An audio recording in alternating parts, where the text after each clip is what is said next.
Hi, everyone, Hello. um, and welcome. I'm here with Ilona Andrews, which is Ilona and Gordon, who is heroically here with us today, even though he's still a little bit under the weather. And of course, our most favorite participant, Mr. Charles Tubbins. Of course. Hi, everyone. I'm Moda, and everyone is from everywhere. So Ilona, Gordon, except for the January bugs, how are you both feeling? How are you feeling about the release? What release? What are you? I don't even know why I'm here. She tells me to go places. Is this how it's gonna be today? Yeah. Okay. I'm here. What else do you want? That's it. Yeah. No, I think we're doing well. I mean, there's been a few health scares in the family, but it's all resolved at this point, hopefully. Hopefully, yes, hopefully we're good. I'd love to be good. I'd love for it to stop basically happening. If we could at all. Yeah. Could stop. But I mean, if the children could not do anything for 2 seconds. It's kind of remote now because they're mostly out of the house. And so it's just us and the doggies and the kitties. Yes, and the spider. The spider? Yes. Oh, yeah. God. Oh, you know, I need to get on her about ordering some crickets for him. Maybe he had crickets like less than 2 weeks ago. He's a spider. He stores them. So another person who's home, finally, is Kate. Yeah. I can't resist anymore. Kate is back. Kate is back. It's like a hug. We missed her so much. And well, I think I speak for quite a lot of people when I say I didn't even realize how much I missed her until I started reading. Did it feel the same to you? Were you like writing and like at some point like, oh yeah, there she is. Kate is back. The guts of my enemies. It was very easy. Yeah. We had a lot of fun writing it. It wasn't a difficult I would novella. say it was easier than some of the previous later Kate books because at some point there's a lot of history, some of which the fans know more than we do, I think. And so this was just sort of an easy restart. Yeah, it was a very easy reboot because last few Kate books felt like, like you were chained to a weight and you were dragging it forward because we had to finish tie everything up, finish everything nicely, made sure that, everybody kind of had a good feeling at the end of it. But there was just the world was so big. And Wilmington is a little bit smaller, we're not doing like the super giant 50 million factions, all the craziness. So I don't know, it felt good. I enjoyed it. I really did enjoy working on it. It was a chance to have a few new characters. And really, I mean, I think the only returning character we kind of see is probably Grendel. And it wasn't a thing where we need to make sure this character does this or that. Yeah, and like it was a lot of fun to write. Like it was very weird too. We're just like we started kind of pottering on it, and then we pottered, and boom, there was a novella. So yeah, no, it was nice. Actually. It was really nice. Yeah. Plus, there was no like I'm gonna say it's sort of like publisher pressure and deadlines. And we didn't even spring it on our agent until it was basically done. Yeah, poor Nancy. So it's Friday, right? And it's like Friday, end of the day. And I'm calling her and I'm like, hi, Nancy. She's like, oh, hi. She's like already probably in weekend mode, right? And I'm like, we just sent you a 40,000 word novella. Please check it out. It's set in Kate World. Would like it to go out in a couple of weeks. Love you. Bye. Click. Yeah. So, and she's like, nice. I don't think it even registered. And on Monday it was like, what? What is this thing? Why? What? How? When did you have time? It's Kate. It was like so it was fun.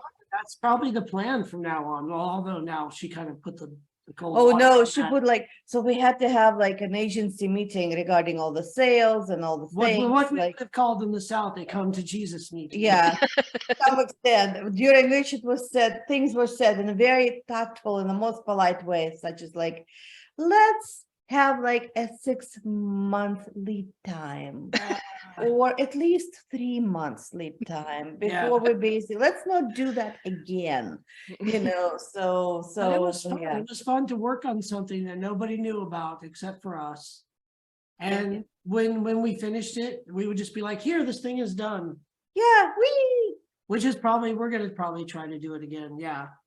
That's Yeah. probably At least with the VDH. I think that VDH had a lot of fun in the surprise week, and then they heard, and it was releasing of Sweet for the Heart, and then woo, new Kate, surprise.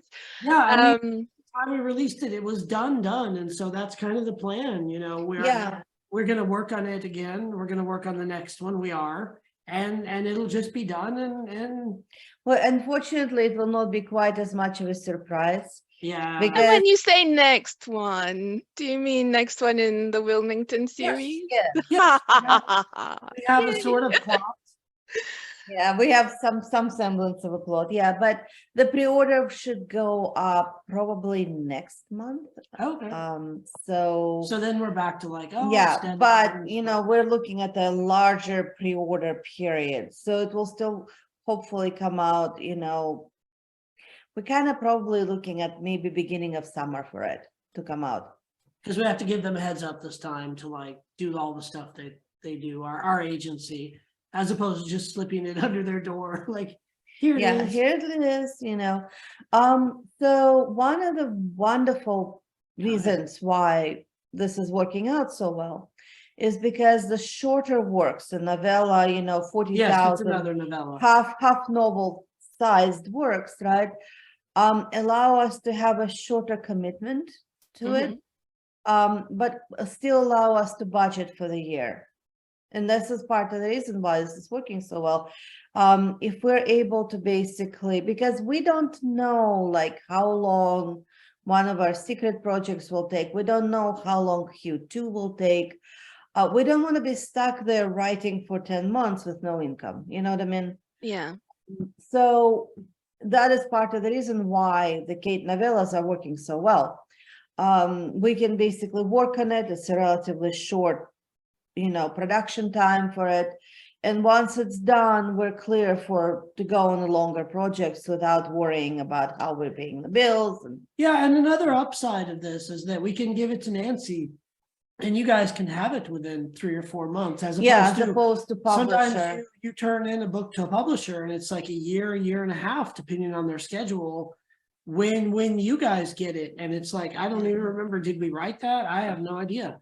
Like, and then you get bumped, and it's like this, I feel like we have more control. Yeah, we have a lot which more is control nice. over it. We're trying to trying to get enough lead time to do the audio to release. Yeah, God knows the sticky yeah, here. And so what we're hoping to do is we're hoping to release the audio for the first one and the second one simultaneously with the second release. That's where the plan is for now. We're still looking for the reader. The reader we wanted is very booked.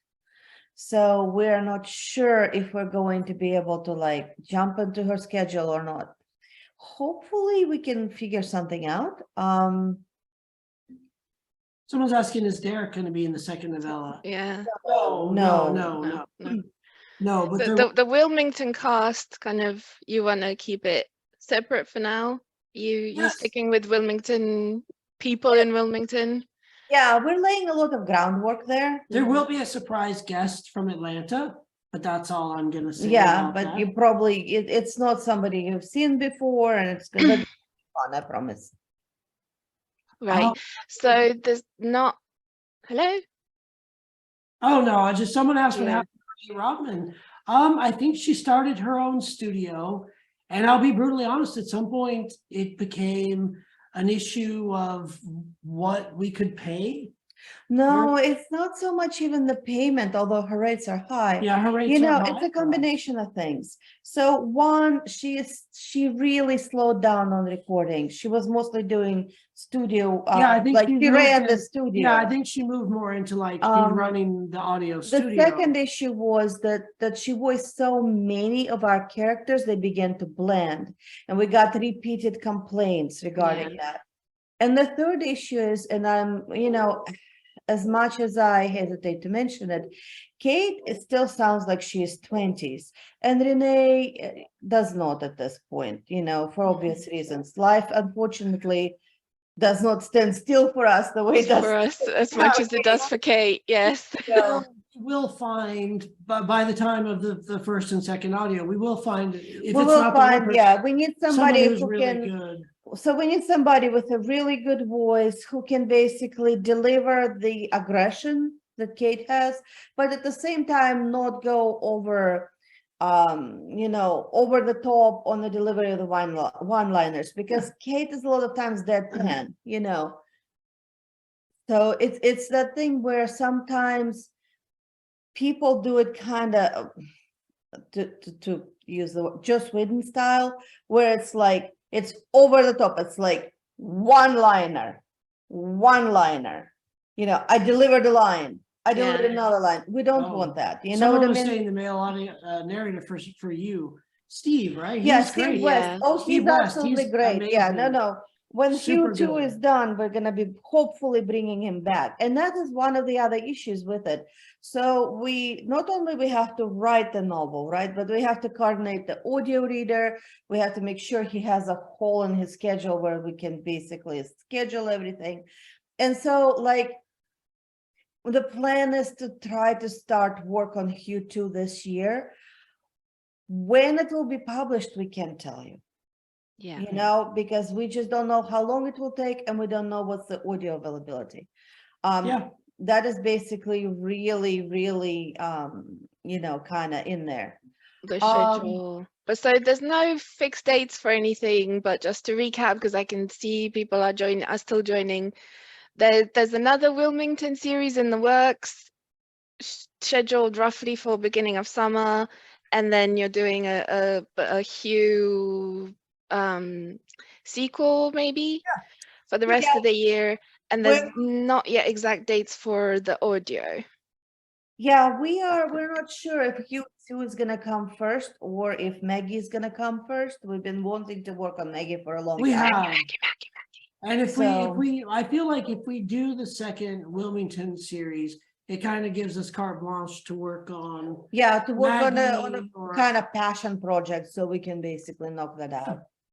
Yeah, I've seen Maggie. The VDH hasn't seen that much of Maggie, but I can vouchsafe for you that Maggie is awesome, and you want to see her. Yeah, if we were really smart, we would do the second Wilmington. We would finish you, and then we'd be like, okay, we did 2. yeah, we can it's do just, the secret. you We can know, do the secret Maggie project. it's that thing where like when we It's stick in a single world for too long, Yeah. we get really fatigued. So, but let's see. Who is Maggie? Maggie is a new character in the new world, a new, very fantastic world. Yeah, Modar got to read a little bit of it. Yeah. There is a small snippet of her. Yeah, there is on the blog. So going back to Wilmington, there's a lot of questions about how come you picked Wilmington? Were you stationed there whilst you were in the military? How come you wrote about North Carolina? Did you do a lot of research into Irish settlers in North Carolina? And I kind of know the answer here. Oh, well, North Carolina. I mean, I grew up in North Carolina, not in the Wilmington area, more in the mountains, but it's spoken of like as a very nice place, especially if you live in the mountains, which is as far in the state as you can get away from Wilmington. A lot of people will mention how nice it is on the coast and how it's a very different place. And, you know, it's a thing when we are finally able to divest ourselves of Texas. Hey, Asheville, we used to go there all the time. You know, it's a place we ourselves would like to possibly relocate to. So it would be that thing where we write about a place where we are. I'm hoping that we'll get to do it. I really would like to have the sea. The girls are getting to where they don't need us to be physically here as much. Yeah. So we're hoping at some point we'll be able So to. basically what flee is happening Texas. is his Oh. Florida plan got nixed because The of mug all the says first mate. I the don't know one if of you the can see it. because of all the hurricanes and all the problems that they're having. So he's upgraded. He's like, well, ain't gonna be Florida. I'm gonna go back to North Carolina. So yeah. So Yeah, I we're- do, and I joke about this, but I feel like I've come to a certain age where I'm legally required to move back to either Florida or North Carolina. Florida's right out now, guys. I'll tell you, like, what scares me is buying a place there. It's our dream home, and then a hurricane comes and destroys it. Well, the And we other just thing, the lose logistics everything. of it are very difficult for us because if we have to evacuate, On the we will animals. never not have a menagerie of animals. Yeah, You where know, would we what go? do we do? We've got dogs, we've got Cats, cats. yeah, and it's just like trying the logistics of it. Like we had friends who during the last hurricane season were without power for like a week. Like, what do you do? I actually watched oh my gosh, completely the name completely fell. Beretta? Teddy. Oh. Um oh my God. This is the child being sick fatigue, right? Yeah. Thea Harrison. Yeah. Got it. I watched Thea Harrison try to evacuate with her dogs, and that was a lot of fun, not for her, you know. So yeah. So we're hoping maybe we're gonna go and visit Wellington, see how And it it is. just seemed like, you know, it's close enough to Atlanta that people can come and visit them, but that it's, you know, removed from it, you know, different state, Yep. different place. It's kind of where Kate and Kern went to have a nice happily ever after and have the sea. Very yeah. low key. Very, Yeah, very low key. Very low key. And you know, Atlanta is, if you've been to different parts of the South, Atlanta is its own thing. Atlanta is like the capital of the South. yeah, it's this massive Oh, someone is metropolis. saying Asheville is low risk, but it's also way too close to where my family is. So that's right out. It's an hour from where Yeah. all of my hillbilly Oh, relatives God. live in the mountains. So no. Well, not only that, but Asheville is fun until you try to basically drive up to the hospital, you know, on a slope that's like so because there's something happened. No, I like Asheville. We used to I go to like Asheville. Asheville, We used but- to visit all the time. It was Yeah. an hour from us. We would drive there, go to the couple of That was the different big malls. date, right? Yeah. The big date was we would go to Asheville, maybe go to movies, and sometimes we'd go to Red Lobster.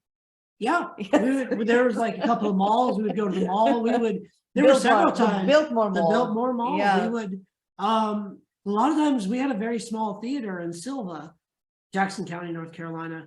And if we wanted to see a movie like The Crow, we would drive an hour Yep. to Asheville to see The Crow, for instance. It was either, you know, you drove to Asheville, you could go to Waynesville, or you could pop over the mountain to Franklin, except our car basically never. Movie theater, that's Yeah, it the movie there. theater in Franklin, our Our car wouldn't make it that. Yeah, Did over the not mountain. like the mountain, like it's a steep mountain. But yeah, that was fun. But Right, yeah, I'm kind of jumping all over the place because I can see a lot of talk in the chat about how they would like a Kate Daniels graphic audio version. That is happening. Yes, That is yeah, the Kate Daniels audio version, graphic audio is I the. can probably play current sample for you. Let's see if I can make it work. That is a really good. Okay, let's see. So this is from Curran's POV of the Hey Kitty Kitty scene. I think so. So yeah. he did, okay, so here's the thing. He just did like a cold read.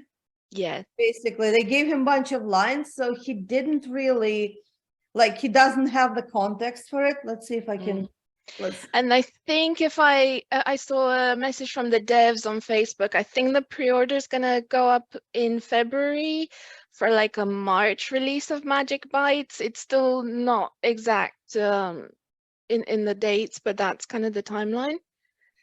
something like that. Okay, let's see if I can make this work. Let me know if you can hear it. No. No. No. Judy, Oh yeah. if there is a next time, kind of a woman greets the beast lord with, "Here, king, I am the lord of the beasts." Yeah, it's very fun. When you hear it, I really had goosebumps. And his wife is of the BDH, so you guys know that that's Oh, we going did- to be a very high pressure home And they did whilst he's recording. they did a horrible job. Nora, who is basically in charge of the production, she's usually really excellent at, like, communicating and everything. And this one, because we rejected 3 currents so far. This We is did. current number 4. We're very picky. Yeah, we're very picky. And so she's like, well, just like listen to it and let it sort of sink in. Maybe listen to it a couple of times. He's a great actor. We usually use him for like angry Scottish dwarves. And I was like, okay, this does not. But yes, the voice is fantastic, and he can purr and he can growl and he does all Yeah, the no, things. we're really excited for that. And Yeah. the fact that his wife is sort of a fan is just like, oh, good. Like, that's great. Yes, apparently nobody knew, and it's like so when he told his wife, she was like, oh my God, and apparently lost all her cool So there. we're really hoping that all lines up. Yeah, So we're that hoping will that work. all lines up, That'd be great.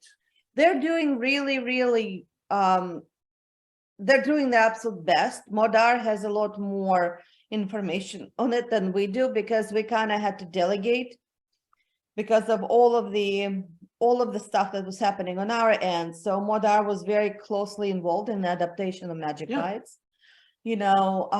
and there's some things that we were able to fix that we weren't able to fix before.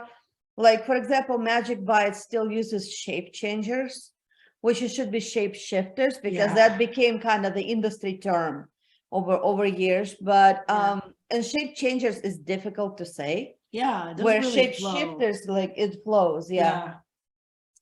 Yeah. And so like different small stuff got fixed. So we're super stoked for this production. Yeah. Yeah. So going back a little bit, not even to Wilmington, going back a bit to Atlanta, I got this question a lot. What is happening with the people who separated with Curran and Kate when they left the pack? How come they didn't also join them in Wilmington? Are they still sort of special status? Are they still living in the gated community? Yes. Yes. Yes. I mean, the thing is, that's where their lives are, Atlanta, just because Yeah. they're no longer with the pack per se. I mean, they still have lives in Atlanta, jobs, presumably, loved ones, family. We forget sometimes it's very easy for us personally to just get up and move to a place. Yeah, but a lot and, of people have stronger roots, I guess, they're Yeah. very, like, right now we're staying in Texas because we have a wonderful house and all of the stuff, but most importantly, the kids are here. Once the kids figure out what they're doing, then we'll see where we will end up. But don't do it. Don't do it. I'll pull you right back up. I'll pull you right back into the shower. The chair waves, the chair tides, Yeah, no, let alone magic tides. It's the chair tides. yeah. So, but I do gotta let Masiki and Mikey's in. Hang on while I let in the bulldog and our grand dog. Grand dog, Nike. Yay! Hi, Nike. Come on, So big we girl. did a DNA test on her, right? And I don't think the test is accurate. She came back 40% pit bull, and we're like, there's no way. We're But yes. demanding another test. I'm like, Yeah, we're demanding another doggy test, but our daughter is now convinced that she owns a vicious pit bull. So vicious. But it's so funny within the family that actually our other daughter, our younger daughter, found a picture of a very a long but very muscular bulldog of some sort. PT mix of some sort. Yeah, And he's very, the caption in the family chat was like, "This is how Cat sees Nike." yeah. And we all died. Like, there's no way. But yeah, as far as the Atlanta crowd goes, they're still there. And some bleed over occurred. Like, Mayhan did not separate. And George and her husband are much more Eduardo. yeah, they Yeah. kind of went back into the back. But the second novella will deal a lot with pack politics. Yeah, Like, it's a lot of setup. it's a lot of for- setup for Blood Heir too. Yeah, so a lot of the things, and I don't know if we said this before, a lot of the things now that are going to happen in the Wilmington Files 2 or whatever is going to ultimately pay off in the Yeah, second in the Blood Heir second book. Blood Like, Heir book, It yeah. all comes to a boil, like we're turning the heat up on that, and then it's all gonna. Yeah, it's all gonna kind of, but you will see how it all sort of sorts itself out. And the groundwork is being laid for different things because current things long term. And so you can see them starting stuff. Well, it's current. Yeah. Keelan really Keelan, thinks. yeah. Keelan pretends to be dumb, but is not. Very, No. very decisively. We love Keelan very much, and there are a lot of questions about all of this. So I'm glad that we got to the subject about, is Wilmington far enough for them to have their own pack separate from Atlanta? What is Keelan's kind of like? Because he clearly is playing people, right? Like he clearly has a purpose. Keelan kind of came. He saw he kind of saw Curran, and he was like, "Yep, this is it." It's Because my person. yeah, that's my person exactly. Keelan was kind of looking always for someone to follow in a sense, someone that had kind of greater path or purpose or whatever. So Rimush and Keelan are kind of similar in a way, except Rimush is just very out there with it. Keelan is more subtle.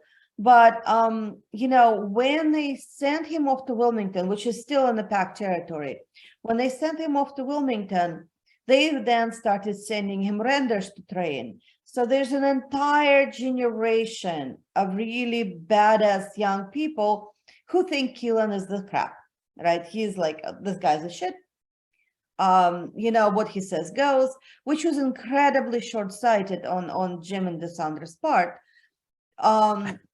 You listen to our strongest people to this really this caring. really- Yeah. badass What could guy, happen? right? So there's an entire generation of basically combat specialists in the pack that has swallowed whatever Keelan is feeding them, hook, line, and sinker. And what Keelan's primarily feeding them is like, Curran is great. Curran is the Beast Lord, yeah. He's the Beast Lord. This is amazing. This is how you pack. And so that is, with long lifespans, longer than regular people that shapeshifters have, Keelan could afford to take 7-8 years to basically sort this out. Yeah. And if you notice, he's very committed to Conlon already. He's like, okay, Yeah, Curran, Conlon, Yeah. consort, dynasty. Yeah. ever so merciful. Oh yeah. Yes, ever so much. Protect the consort. Protect the consort. Yes, she's so merciful. We must, So because Keelan is very grateful to Kate for many different reasons, she taught him the sword art, all the stuff. So it will be interesting sort of to show you guys how it all shakes out. We're excited. Yeah, we have plans. If it's any consolation, we kind of have a plan for how everything is going to go. No, and we've never been pantsers. I know people. I talked to someone the other day, and I was so surprised. Yeah, just Mahalik, she's completely a pantser, and I was like, wow. I admire that, but that's not. We have to have kind Could of not be me, yeah. yeah. Going forward, we need to know, what we're doing, or at least Yeah. think we know what we're doing. In essence, it's very easy to kind of see Jim in this whole picture as a bad guy. He's not the bad guy. Here's the thing. Jim is at the core, although it's not very clear, Jim is kind of a bleeding heart. Basically, one of the things that Jim did, and this is not a spoiler, is that Curran was very careful throughout the series. You see it where how many people they admit to the pack, and they did not admit everyone. Jim admits everyone. If you basically go to Jim and you tell him, hey, I'm being oppressed by humans, Jim was like, you're in. There's no verification, there's no check, there's no anything. He takes everyone, he's trying to save everyone. And the pack has grown enormously large, like bigger than Unwieldy. unwieldy. It doesn't work. The current administrative structure for it doesn't work. So Jim had to kind of pivot and allow more and more power to go to individual clans just to keep things running. Again, he's very good at what he's doing, but it's too much. And he's also tired. Like, guys, if you look at the presidents, like there's this wonderful site that shows you like US presidents before and Before after. and after, yeah. Oh, gosh, And yeah. the 4 years can be devastating. They go gray, they visibly age, they become, like weary. And Jim at this point has been doing this for a while. He's tired. So he's doing his best, but it's not quite working. As to like what the relationship between Kern and Jim is, I know that Kern is all like that asshole, and Jim is all like, must not be friends. But in the end, they work together for a long time. So wait and see as to what develops. Yeah, We promise you that it's not as terrible as it appears. yeah. I mean, I'll even say like, there's not going to be like a giant bloody showdown. Yeah, They're there's not gonna be a fight. giant bloody showdown. They're not going to you be a know. duel for pack leadership or any silliness like Yeah, that. no, it's not how that whole thing shakes out. Yeah, well, there was a very funny question that I realized. So, like, are we meant to like Jim or not? Which one is it? You then that make that up is up to your mind. you. That's Yeah, up to that's you. up to you. Yeah. And here's the thing, Jim doesn't care whether you like him or not. Yeah, he's doing what is best for the It's not pack. his job for everyone to like him. Jim is Yeah. efficient and smart. He's not necessarily the most charismatic dude out there. But if you notice, the pack is still intact. There hasn't been major civil wars, there hasn't been a bloodbath. So clearly he's an effective leader. Yeah, so So just in it's case different. Kern's gonna go down to Atlanta and kick Jim's ass and No, take the no, backpack. no. It's not gonna It's play not gonna out be like that. that, No. guys. No. Going from Jim, who suffers from a little bit of a charisma handicap, to Keelan, who has no such issues. We love Keelan. He steals the show every single time. Was he as much fun to write as he was to read? Tons of fun to write. Yeah, It was we so enjoyed it. funny. It was like, okay, this kind of shorter, stockier guy, right? With a giant claymore. It was so much fun.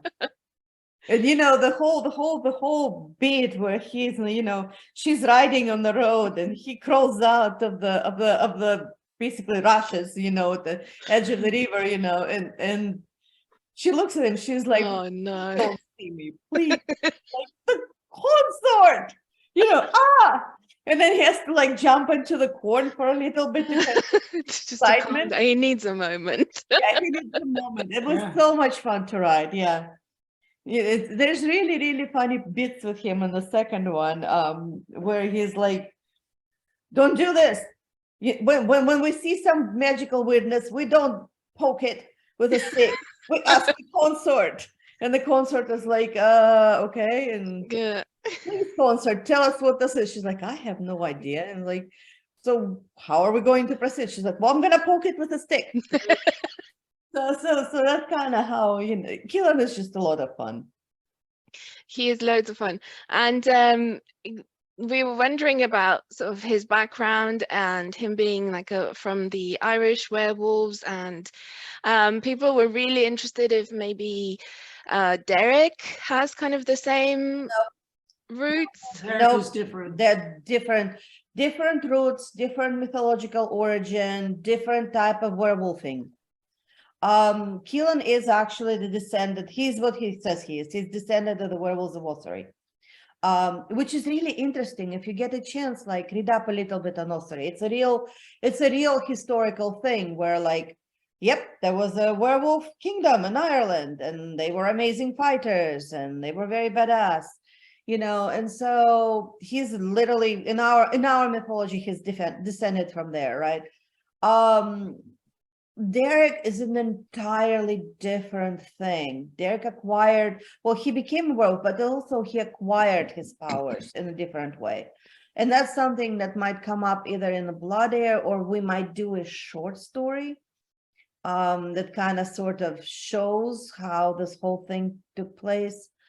Gordon once said that it's linked to Raman, or like Raman can tell us stuff about it. So you know what I'm gonna say. Raman Yeah, gets it. Ramon could explain it. At one all. point, Derek tells him the story. Raman is just like, oh God. Yeah. I Or maybe will, it could be like a really short, Ilona, like, you know, your specialty, like a really short story with Roman. Just like 5,000 words or something. I get no respect. No respect. I get no respect. oh yeah, Nobody respects me at all. that could be done. I mean, I will say yes. And in a weird way, Derek and Ramon are kindred spirits in a way that they're how they have their powers and the nature of their powers kind of is The role the that they role play. that they assume and the kind of Yeah. mantle Responsibility. reluctantly put on.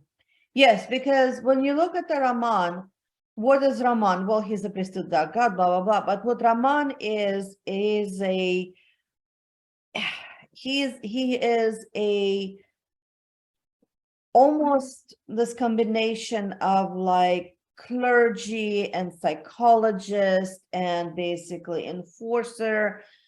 He's a link, sort of a guardian of his community primarily. That's what he does.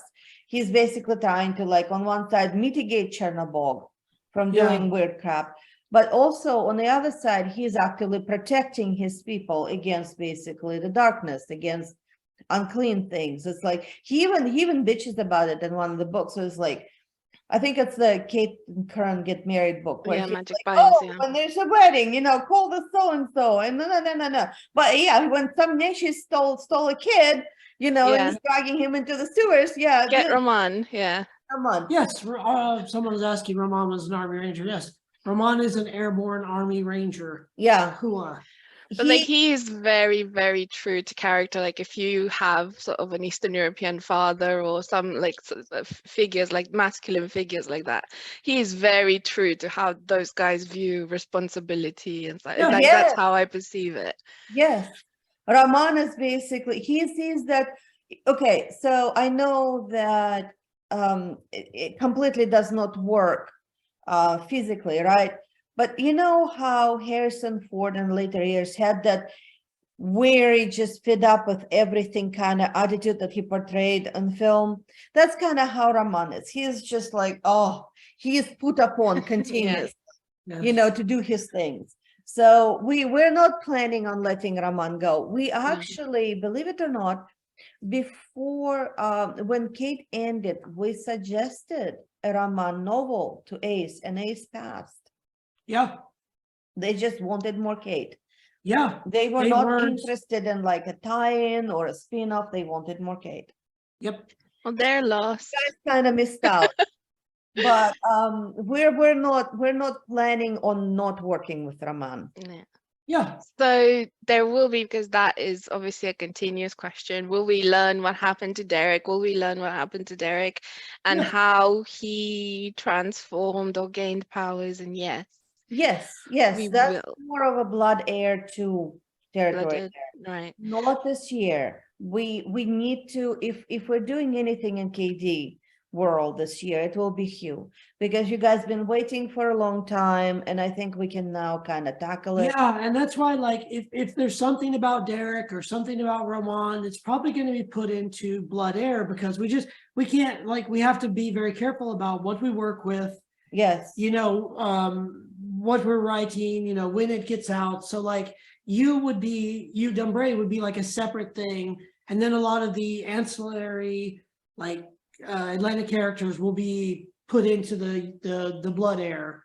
And that's one of the wonderful things about self-publishing, is that, you know, if it doesn't go well, we can walk away from it a little bit, you know, let it percolate, work on something else, come back to it. We're hoping, we realize that we're not the fastest writers out there, but the books that you get, the stories that you get from us are absolute best effort we're capable of at that particular time. So, we just want it to be good. You know what I mean? Yeah, And they And are. that's- They're amazing. That's kind of what drives it, that's why the audio is late. Well, we want it to be good. We didn't just go and pick the first available reader for stuff, yeah, I've seen stuff where we've been accused in various cases of phoning it in. And I wish that was the case. I wish that we were able to do that, because our lives would be a lot easier. But unfortunately, whether you believe it or not, like if a book, Not the case. we did our absolute best to Best, yeah. we really worked Well, hard on you it. had the front row seat to basically to the struggle Yeah, of I cookie can fever and all of know. that.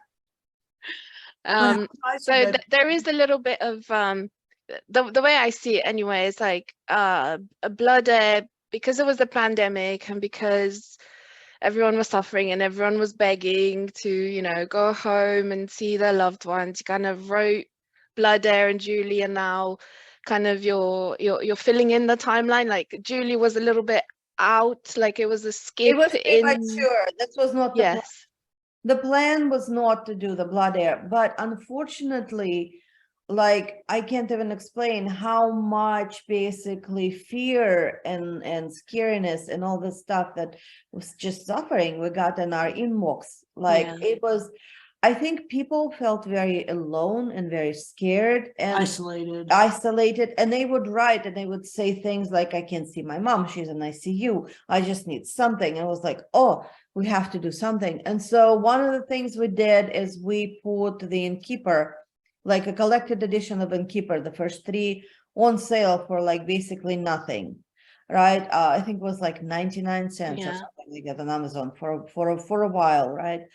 And that wasn't enough. So then we had to like kind of pivot and do something else. And the only thing that we could think of that would get everybody excited was basically Julie. Yeah, and Because return we to weren't- Atlanta. Yeah, we weren't ready to go back to Kate yet because we're super tired. But so we did Julie, and it was premature. And in the perfect world, that's not how it would have been. In the perfect world, what would have happened would be Hugh 2, then probably Wilmington, and then only then Blood Air. Blood Air. But that's not how it shook out. So that's it. That's where we are. Gordon was eating Tubby at some point. I pretended through the years. Yeah. Makes him happy. He's just, he's super conditioned now. When we're on Zoom, he comes in and he's just a kind of insufferable. If you notice, you probably can't see it on camera, but he's like nudging me continuously. Like, hey, We're not paying- I'm here. Give me pet. Give me pet. Cute. Yes, you are very cute. So cute. Brother that's like a bigger than you. Yeah. Thinking of Gordon, doing- what's the boxer? I do. I want the boxer, and here's the thing: I want the boxer to initially so Tubby can boss him around when he's little, and then eventually, obviously, he'll be. Yeah. How did that work out with Arthur? Arthur comes over, Tubby lies down. Our- Speak to her when she was a puppy. Our Right? younger daughter has a huge German Shepherd that she got from a puppy. She has 2 German shepherds. Yeah, and well, Tubby would boss Arthur around when they were little because he's slightly older than Arthur. Like they would run, and because she was she was very young. And German kind of Shepherd, like too long, she would- legs too long, yeah, kind of he would gawky. he would literally like Goofy. crash into her legs and not Yeah. because he's quite dense actually. But now she's enormous, so when she comes over, he just lays down and hides. He's scared of her. Yeah. But like the thing is, Arthur's very protective. Like one time she was with us. I think she was sick or she was asleep on the couch. Yeah. And Arthur will literally stand over her when she sleeps. And one time, and she will bark at you. Like I went to the living room, and one time I just had it. I was like, God damn it, Arthur, this is my goddamn house, and you won't bark at me, and that's my kid. And the shepherd And like she was looked like, at him and "Oh." like, because she actually at that point jumped on top of Sana and tried to basically protect her body. And it was like a cartoon. She kind of like slunk away. And I was like, like, like, yeah, this that's is my it. house. Yes, I'm watching you. as protective as she is, she still remembers who trained her, and that was me. So yeah. So she has not forgotten. So Yeah, but yeah, Arthur is very, very protective. Like if they had to actually do away with the body bag, they have kind of like the torso of a dude now, like a Bob. rubber torso that They they have a can Bob. punch. Yeah, they call him Bob. I have one. Because when our kid would punch the punching bag, or her boyfriend would punch the punching bag to work out, Arthur would attack the bag. Yeah, it was Like sad. whatever they punch, she bites. So we had to like get away, because at some point she ripped it apart, and we're like, okay, Yeah. well, maybe no more punching bags. So I think the chat is going to explode if I don't ask about Hugh. How many kids does Hugh have? And is the little girl that Ilara and him save in Iron and Magic, do they adopt her? Is Deirdre one of their kids? you have to read the book to find out. But more Da-na-na. than a couple, as far as the kids go. He has a lot of children. He's so happy. He's so He's happy. that guy that just looks at his children running everywhere and is like, yeah, I made those. Yep. I made those. I've got children, I've got a moat. Yeah. What more can I want? He has the moat, you know. Cows. He's also one of those put upon characters where it's like, well, there's this weirdness in the woods. Clearly there was human sacrifice. He's like, oh, Let me guess, you're going to call on my wife. yes, let's go. I really love that he's like always talking in caps lock. I just call him Prince Caps Lock at this point, because he's always like, why? Always my wife. If there is much with Hugh, it has to be in all caps. Well, you know, but that's what it is. You know, this is a guy that's used to basically screaming, roaring in the middle of the battle to make himself heard, right? My grandfather used to do that. So my grandfather, during World War II, was a submariner. He was in the submarine, the Pike submarine. And so they would have to shout across the submarine, apparently, because like, you know, technology was very, very low key at that point. And those submarines are basically like, they were death traps. They were basically hammered together as quickly as possible, right? And so he never lost that. When my grandfather, the worst thing was like, we had a garden, like a largish garden, right? Couple of acres. And you would have basically my grandfather on one side and my great grandfather on another side, right? Both men elderly at that point, screaming at each other at the top of their lungs to be heard. They were not upset. It was just like, rah, rah, rah, rah, like, okay. You know, and that's kind of what Hugh is, you know, when Hugh wants to be heard, he is heard. You're going to hear that guy no matter what's going on. Yeah. So yes, it's like, Yeah. hey. No, and I do think it's put on. Someone says UMC combat engineer. One of the funniest things I remember when I was in the Army, I worked very closely with the Marines, right? So it was like us and then the Marines and then the MPs. And I was walking with one of the Marines. I was doing some communication stuff for them. He looks at me, he screams at these poor kids, and they jump like 3 feet off the ground. And then he looks at me and smiles. And I'm like, you're a bad man. But he thought it was so funny. They were minding their own business, actually. They weren't doing anything bad, but he just like screamed at these kids and they just were like, and then he looked at me and smiled. He thought it was so funny. And I was like, okay, you're a bad guy. Sergeant. So yeah, people are asking for updates on the merch store. It's not the admin is not yet. Merch store. It's Okay. being worked on. It's being worked on. Honestly, guys, I didn't do anything last week. You know what I did last week? I laid on the couch. Well, no, I cleaned, I cooked, I made Theraflu. Yeah. I made sure basically that he was okay. I made sure that our oldest was okay. She's got an antibiotic resistant infection and it's horrible. And so you know, that was it. The problem with the merch store is kind of twofold. Here's where we get into troubles, right? So for example, 1 out of every 10 mugs will arrive broken. That's about the right rate. Yeah, and that's even generous a bit. And so I'm sitting there and I'm literally like, it doesn't cost us to reprint the mugs because if it arrives broken, it's their fault, right? So I'm sitting there and I'm filling out support tickets going like, hi, broken mug, picture of the mug, hi, broken mug. Some people got sent the wrong stuff that had to be sorted out. Yeah. You know, then there was a big bag catastrophe. now the final wave of Christmas orders, right? Some of them just got lost in the mail. Like we've got some DHL that didn't arrive, and they're very good about reprinting all of this. But all of this takes time because I have to put in the order. I have to explain what the problem is. Then I have to email the person, say, okay, hey, they approved it or they didn't approve it. And then if they didn't approve it, I go around and around until they do approve it. And so all of this is awesome, but when you consider that we're only maybe making a couple of bucks on each order, it ends up being incredibly time consuming. Here's what I've got now. If you look at the store now, you will see the Call Me Kate line. You will see the first Hello Kitty. I mean, not Hello Kitty. Oh No, my we gosh. Here, don't. kitty, kitty. Here, Kitty, Yeah. Kitty. No, Hello Kitty, no. No, it's We here. don't The wanna first hear Here, more of Kitty, those Kitty. guys. So I need to manually input all of that stuff in. We found a store in UK that will print t-shirts for it, but they're literally out of every freaking size. Hmm.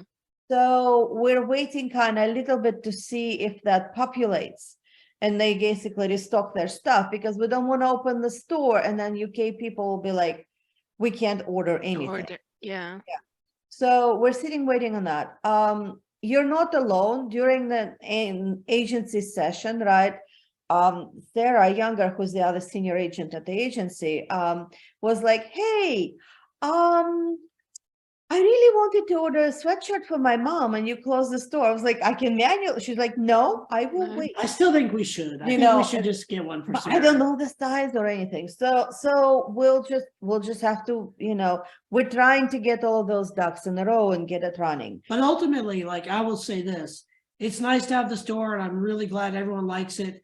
But for me, I think at some point it's better for us to just be righty. Yeah, here's what he does, right? I'm there, I'm like, it's like 11 at night and I'm just doing the store stuff. And he's like, honey, how much time are you spending on the store? It seems like you're Yeah. always working on it. And I'm You like, could be spending time with me, yeah, there we go. There you go. watching murder shows on the couch. Oh my God, you guys, there's a show called Florida Bama Murders. Floribama. Floribama. Like, and for our non-US friends, it's a specific area of Alabama that borders Florida. It's sometimes referred to as the Redneck Riviera. And flat out, like, okay, so when you watch the murder shows, someone inevitably always says, well, like, this doesn't happen here. Yeah, our town is super nice. We never have We anything never like have, that happen nothing here. bad ever happens here. This nice lady, this nice middle-aged lady goes, yeah, we real deadpan too. We have some real horrific murders here. And I was like, holy shit. Like she said the quiet part out loud. Like she was just, oh yeah, people get killed here Oh, it does. all the So time. guess who's sitting there and watching all the murder shows? Hell again? yeah. 3 guesses. Yeah, it's us and 5 animals on the couch on top of us. Because when kid 1 is off right now, like she went to spend time with her boyfriend, her doctor's in Austin. And so so everybody gets, kid 1 deprived. And so it's like 3 dogs and 2 cats.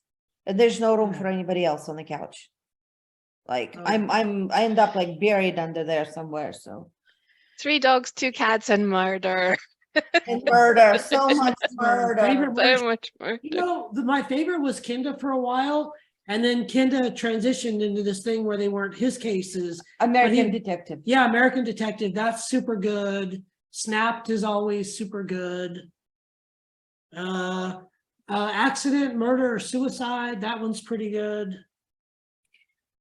Just so much Yeah. murder show. So I love much the murder. cults, too, the stuff with cults, that's fascinating to me because I grew up in the 70s. And if anyone can relate, that was like cults were huge in America in the 70s. Like there was the Moonies and all these different stuff. And like, yeah, cruise ship killers, that's really good too. As I've never been on a cruise ship either. But like the cults are fascinating, just general. Oh, my favorite of all time, they stopped making it, was like, what was it, like Ice Cold Killers? And it was exclusively murder set like in really like Alaska or the Midwest during winter. It seems a bit niche, but it was really cool. So he would put the really iced over basically Yeah. murder show on, right? And be so happy because like usually I bring him food, so he'll be like, yeah, like bowl of stew or tacos or something, right? Yeah. And he's like, he's watching people Oh, get Forensic murdered and Files. freezing, yes, and eating, and I'm Oh, like, I love okay. Forensic Files. The only thing is it puts me straight to sleep. Like our youngest daughter and I, we watch Forensic Files, and it's like a lullaby. For Ilona and our older daughter, it's like, oh God, oh, this is terrible. And they're like, oh, horrific murder. Yeah. Speaking of horrific murder, what happened with Cutting Edge? Who is the firm still going? No, they closed it down pretty much. Once Kate was the cutting edge. Yeah, well, Kate You and, know, and Andrea, but now Andrea has her Julie own. left, Derek left, right? Yeah, Andrea was already not involved in it as much. Ascania went to be basically with Andrea and Raphael. So there's really nobody there without Kate to kind of run it. But it's like, there's some, like, don't worry about Kate, she'll be busy. There's some reevaluation going sort of with Kate where, okay, she now had about 7 years or so of basically calm sort of waters. Hmm. And that was part of the reason why she kind of got out of Atlanta. Part of it is that they tried actively to keep her out of being involved in things. Because the less she was involved, the less possibility of her again claiming the city. And the Atlanta is this mishmash of different factions. And they really, they were very nervous about her being there. Yeah. She's so powerful and they know what she's capable of. And, when she gets involved, terrible things might happen. So it was hard for her. She, like in the second one, when she talks about it with Era, she's like, she felt smothered there basically, because what they tried their best is to wrap her in a bubble wrap. Yeah. Right.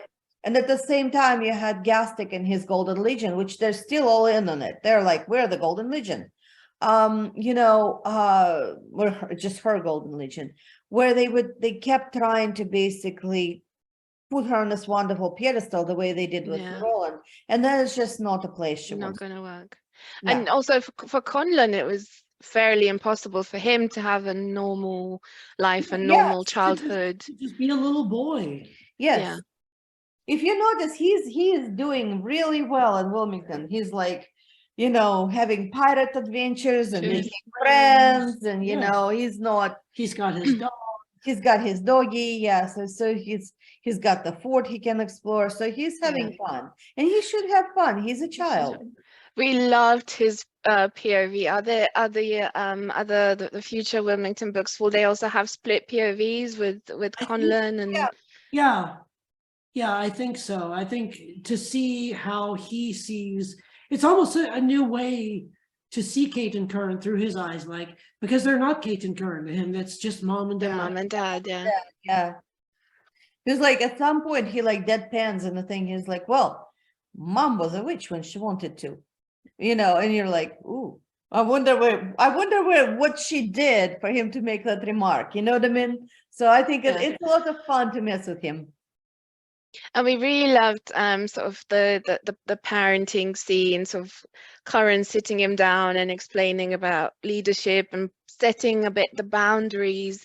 It was really interesting to see how Kate and Curran address the fact that they're allowing Conlon to have contact with Roland, but they are setting clear boundaries and explaining to him in a very intelligible way what it means to be Roland and what Roland's interests are. So does Conlon kind of see himself more as a prince of Shinar? Does he see himself more as a shapeshifter? Does he just see himself as a little boy? I think shapeshifter. I think shapeshifter, because here's the thing, like his only exposure to Shinar, the idea of Shinar, is Roland, right? And that's almost in this away place where he goes. he gets to see his father as a shapeshifter in real life, sort of. Do you see what I'm saying? And now he has Keelan, another shapeshifter. Like if you notice, when he saw the shapeshifters, he was sort of comfortable with them, even Miss Jinx. Like he understands that. And right now, it's probably easier for him as a child. He's 8 or 9 years old to say, "Yeah, I'm a shapeshifter." That's an easy identity Yeah. to put on, But and they do try to temper, like you say, his time with Roland, because if they were to prevent him from seeing Roland, Roland would be this cool grandpa that they don't let him see, like, Forbidding something is the sure way to make to make a child like yearn Yeah. for it. They're going to kind of let him spend time with his grandfather and develop his own opinions. Yes, and it's okay. Roland always has an agenda, and this Yeah. is something that Karen and Kate explained, and Kate never forgets it. Even basically, like in the second one, she talks to Era, right? They have a fire call, and Era is like, and this and this and this and this, and Kate is like, why are you always on my ass, sort of. And Era is like, well, if you want somebody to tell you how wonderful and special you are, go see your father. He wants you to fail, so you'll run to him and beg for his wisdom. That's what he lives there for. So it's never forgotten that Roland is a poison spring. And the way, instead of just basically to go with the poison analogy, if you take a little bit of poison every day, you become immune to it. And that's what they're trying to do with Conlon, sort of. They're trying to kind of, get him to see Roland in the actual light versus just the wonderful, super amazing, great grandpa that's going to show him secrets of the universe. Yeah. But that's the thing, he can, to some extent, show him a lot of the secrets Yeah. of him. Like Roland does have a lot of knowledge. Massive amount of knowledge. And to deny Conlon that knowledge or that contact or that part of his family would be doing him a disservice. Yes, it would be doing him a disservice. And it's very much, Roland didn't start out as a bad guy. Roland started out as a very sensitive kind of person who was a prodigy. He was incredible, basically. He was a genius. Everybody told him that he was a genius and capable of great things. And then he failed to prevent his family from being slaughtered. And it had a catastrophic effect on him. That's a really good question right there. Does Conlon know Roland murdered his grandfather? Yeah. I thought, but I think he has to know. And obviously Roland had put a different spin on it. Whatever. But in the end of it, they told him. Yeah, I think he knows. Yeah. And there's some things that Conlon isn't ready to do. Like if you notice in the novella, he isn't using power words. Why? It's not quite there yet. The amount of pain and basically issues that result from power word usage. Yeah, I just don't think he's not capable of it quite yet, Like, and there's other things like for example, he didn't make blood claws in the novella. Why? Well, because he wanted to handle the problem on shapeshifter terms. Yeah, it was a shapeshifter fight. He was with his dad. Yeah. It was a shapeshifter fight. I think if there was a scene in one of the next two that he's with Kate, he might do some more like Kate, magic-y stuff. Yeah. But this was clearly a shapeshifter fight. It was very important for him because there were other shapeshifters present. It was very important for him to fit in and be, because when we're children, especially, we're looking for that tribe, good or bad. That's why gangs are very successful. They recruit children who are looking for a place to belong. And Conlon, to some extent, is looking for a place to belong as well. And the shapeshifters are clearly a very good tribe to belong to. Yeah. Yeah. There are a lot of questions about whether Roland will escape his realm, whether the Rimouche and his other 9 pals that witnessed Kate being written into the Book of Airs, whether they have access to Roland, whether do they have the blood bond? Nope. Can they make trouble? They're basically a number of people who can visit Roland, right? Kate, Conlon, Julie, era, although she never goes for Yeah, they reasons that will don't- become they don't in later. Yeah, they don't speak. And Hugh, that's it. The Yeah. 5. And there's no escape for Roland because he is the anchor of the realm. So Yeah, there's no escape. That's it. He would cease to exist. yeah. So whilst his sort of influence is dangerous, and of course, like Kate saw with Julie what happened if she completely forbade any relation. She told Julie multiple times, don't go to Roland, don't speak to him. No. So I think she also carries that lesson, right, and not completely forbidding. Julie is a special case because, okay, Julie had to fend for herself on the street for a while when her mother, descended into alcoholism. Julie was responsible for feeding Julie, sometimes for feeding her mom. Julie was responsible for making sure that, they weren't homeless to some extent. Because her mom would bring the money in, but she would not do anything with it. And if Julie didn't grab the money, all of that would go into the bottle. So, this is a child at this point who learned to be self-sufficient and learned that it was up to her to make sure things were okay. And that carries through to basically to adulthood. That is a childhood trauma she never outgrows. She will always take responsibility up on herself to make sure things are okay. And by things are okay, her first priority always has been Kate has to be okay. What's the Kate? It's the Ooh, I'm family. gonna It's do a huge Conlon. spoiler. No, you're not. No. Don't. Please, Mm-mm. please don't. I will mute this chat. Please do not.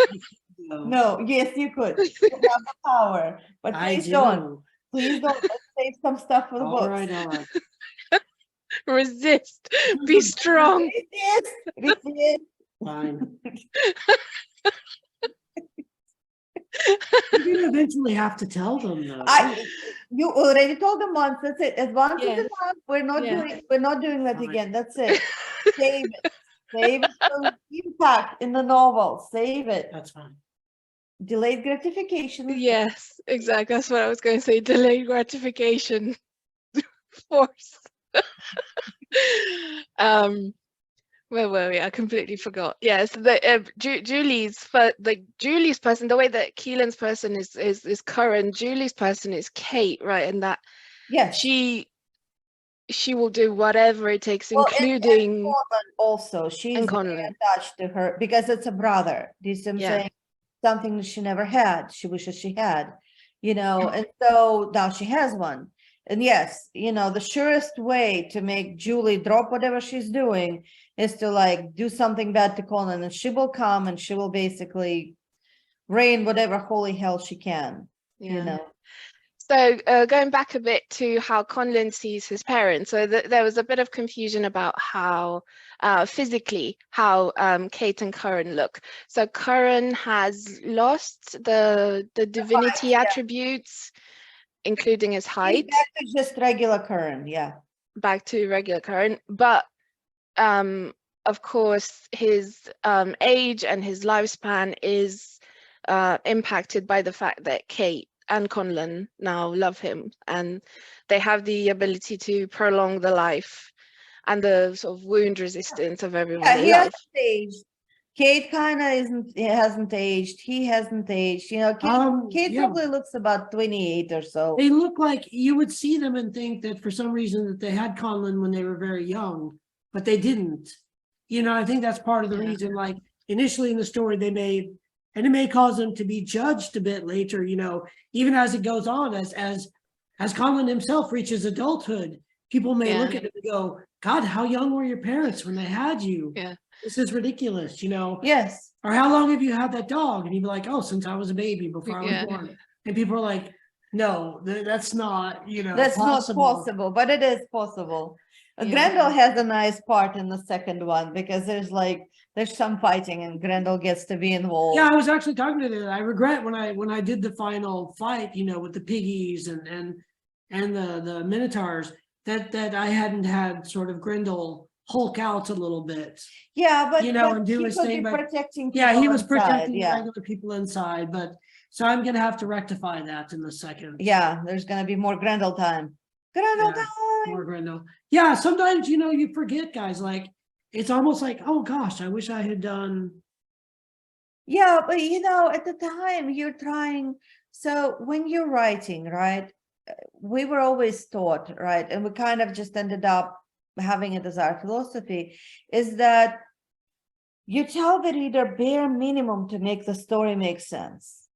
Because we live in a kind of fast-paced time and we don't have the luxury of, like, let's say Victorian age, where you could open like Fenimore Cooper's novel and sit there and go Oh, blah blah Christ. blah. Yeah. Description of the lake for 5 pages, right? No, there's literally a chapter in the book, and I kid you not, there's an entire chapter, and it might be the Last of the Mohicans, where like there's a chapter about a sunset or sunrise coming over a lake.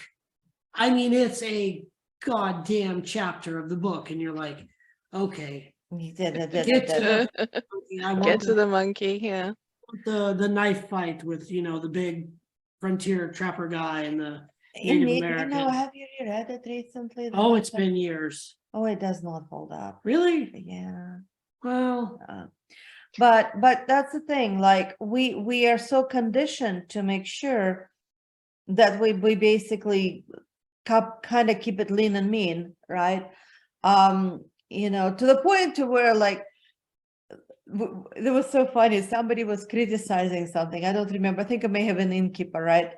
And they were like, well, there's 3 different flowers mentioned in this paragraph. Too much description. It's like 1 paragraph of flowers, right? In the middle, like a giant fight or something. We sometimes like forget about certain elements. We're not perfect. And sometimes it's like you add something and you're like, yes, that's great, it's interesting, but it's taking away from the pace, and you just you take it out. That's why a lot of times we get confused with stuff that wasn't wasn't this in the book, and everybody's like, no, it's not in the book. Well, it was in the book originally, and then we got it, and then we don't remember. Because once, I'll be honest with you, once we're done looking at the books, which is by that point, we have probably edited the manuscript, whatever, novella, short story, whatever it is, probably like upwards of 8 or 9 times, right? We're so sick of it. We don't really read the published version. yeah, it's pretty rare, actually. It's pretty rare when we basically And sometimes I remember a thing that we cut that went into the cut files as being in the books. And I'm like, well, what about that? Yeah. No, we cut that, remember? And I'm like, damn it. I mean, I read it much less than you guys, and even I had a minute with, people were asking about Remorse, like whether the Horde either really loves Remorse and he is their favorite, or they're very worried about him and like the way he behaves and the way he phrases things with Kate. And I was like, oh yeah, but like he says this at some point, and then I realized, no, he doesn't anymore. No, he doesn't. He got caught. He got caught. Yeah. Yeah. Yeah. So, what about Remorse? Should we fear him having this, like, his life tied to Kate behaving in a certain way, or is he going to become an ally? So, the royal family, right? And they're split because the royal family of Shinar had several houses. Like, if you notice, like, Roland was in Shinar, Era was in Shinar, different houses, basically. And they each of those different houses, different palaces, really, had their own staff and their own basically ways of doing things. So Era has her own cadre of basically people that went to sleep with her and now woke up. And Roland had his own people. The 2 groups don't like each other. They're not necessarily basically allies. And the reason why they're not necessarily allies is that the royal family basically of Shinar, belonging to it was kind of a dangerous endeavor. They killed each other. They basically were in competition for who's going to become the greatest and the biggest and whatever, so in that sense, there was not as much family loyalty. The Era and Roland's basically alliance was a lot, in a lot of ways forced upon them by the fact that everybody else got killed. Yeah. So And we see Era's like entourage being quite mad at Roland. Like we see Namtor and Blood Air being yeah, they're livid. super pissed off at Roland. Roland has done something that basically caused an irreparable rift between him and his sister. They're, she'll never go see him. Yeah, she She's won't just- go see him. She is very, very angry. And she'll be angry for centuries to come. But which just shows you the enormous effort of will. Once everything is laid out, she expanded in magic triumphs to speak to him, and to say things like, and pretend everything was fine. So, but basically when all of this kind of shakes out, now that Roland is gone, his people are adrift. We're talking about generations of people who kind of basically made their life purpose being part of that executive kind of structure that Roland used to govern Shinar, and now everybody's adrift. And so Rimush was very, very young actually when he went to sleep, right? And so because of that, he was basically a teenager. He was a bit impressionable. Now that he's older, he is looking to basically recover that, kind of Spark. not just the spark, but the purpose. Rimush very badly wants to be somebody's hero. Mm-hmm. See what I'm saying? He wants a purpose in life. He wants to mean something. He is enormously powerful. When he says, "I'm the seventh blade," Yes, he kind of wants things to be what they were. He knows they can't be what he a little bit feels cheated out of that, because he was very young and he didn't get all of that. But he thinks that he could make it a bit again. Yes, he was he's a person born out of time in a sense. Mm. Yes, he is born. He should have been born a few generations before, where he could have. Where he could have been what he really, and now he's looking to Kate to kind of as a guiding light in a sense. Would Rimush ever turn on Kate? No, he would not. No. And if Kate said, for example, "Hey, I'm not gonna do anything for several years," Rimush would sit there and wait until she was ready. He can wait forever. He can wait. Yeah, he's 100% convinced that she is, that old ideal for which the Shinar strived. And so The because queen. the queen, Yes. because of that, he wants to serve, and he is going to. He is Herculean in a weird way. Yeah, in a very weird way. He's convinced that she is gonna fix everything and make everything the way. Or at least, she will try, and they will. Yeah. He'll follow her and help her try doing it. He also has some really funky powers besides piloting vampires. That's like his minor. And his major is in something else. Yeah, someone asked about him and Gastek. I think he would hold Gastek in a bit of contempt, actually. Yes, because Rimush would see Gastek as a necessary evil. Mm. But another tool that the queen may use to basically further her ambitions.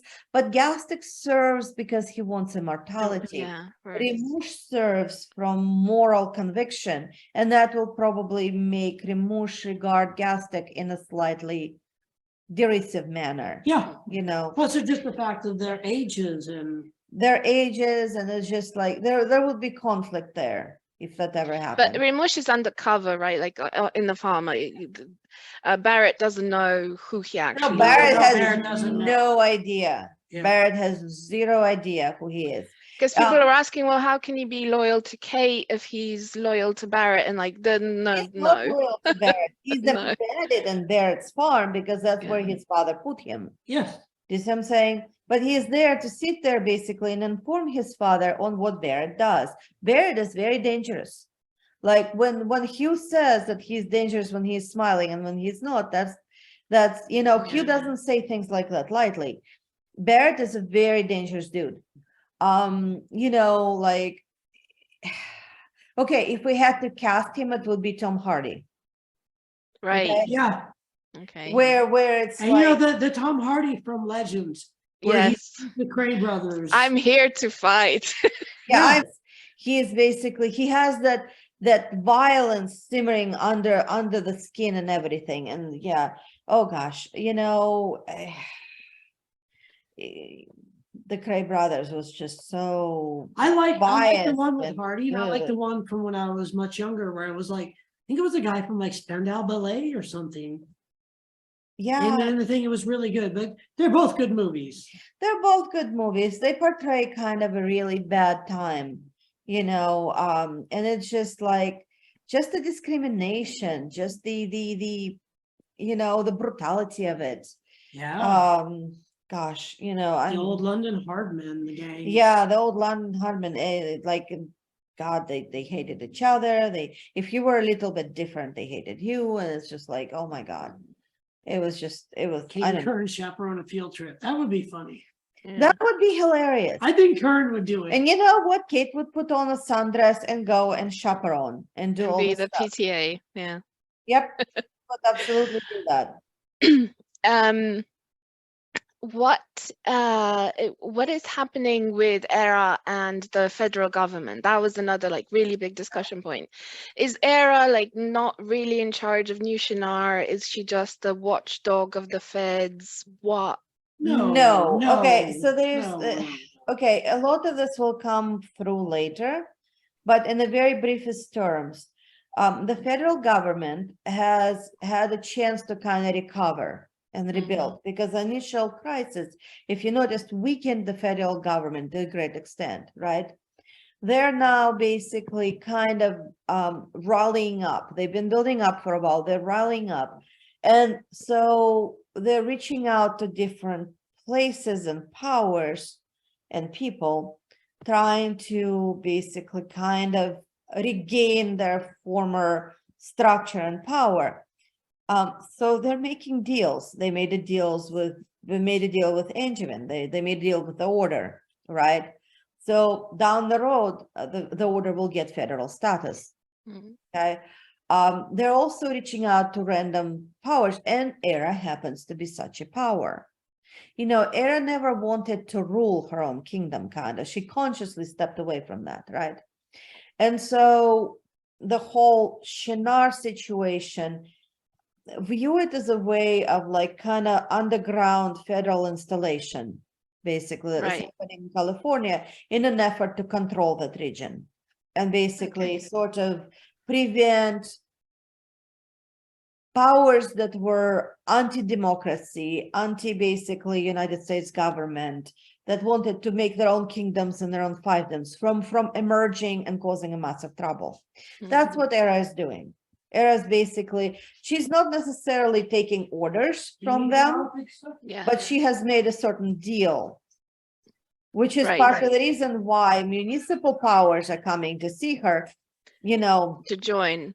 to join. Not Not a, allied with rather than. yeah, more like subservient to. allied with than subservient Mhm. to. And not many people know. In fact, most people do not No, know. Very Like, few people know. Julie is very, very careful when she goes to the order because of Maxine. She sits there and she thinks, along those party lines very, very clearly. It's like, yes, I am here to make a Poor kingdom. Maxine should be. I fired. will argue. Yeah, but you never know if she's still floating Yeah. around there. It's like, yes, we are going to do Galena. this, which is when you look at Julie's previous, stance, she was very pro-democracy, pro all of this stuff, right? Yeah.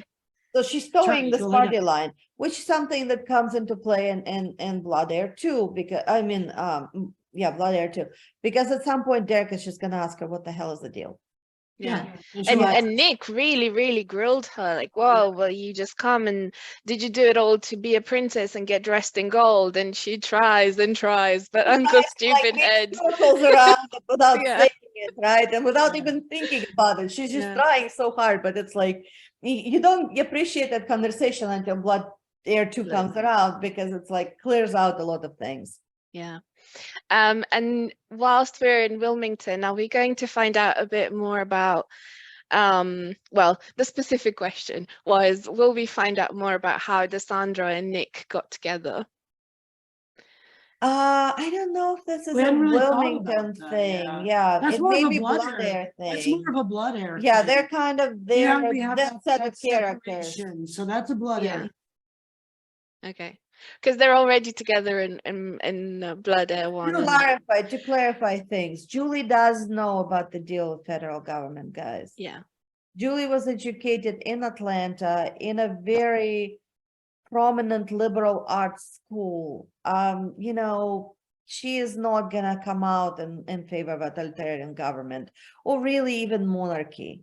You know, that's not who she is, that's not what she does.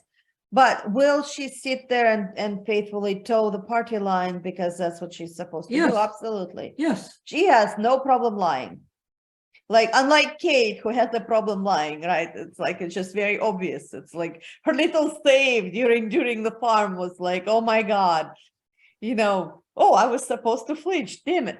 You know, where Julie would have never made that mistake. Julie is super good at lying. So Yeah. she lies to herself even. So Yeah. So we're unfortunately reaching the end of this, and thank you so much for taking the time and being with us, especially when you're poorly. Thank you so much for the book, and especially for bringing Kate home. That's of my enemies forever. when I saw that Sophia drew that, and it's like, you know, the BDH little BDH logo with That's the so whole thing, funny. like the gods of my enemies. I sitting there laughing. We Like, laugh. and his little glowing. Yes. Oh my Kate. God. Yeah, we loved it, and we're so looking forward to seeing more from that whole world, be it more Wilmington, more Julie, more Hugh. And we can't wait for, well, I can tell the BDH, believe me, you can't wait for Maggie. Maggie's amazing as well.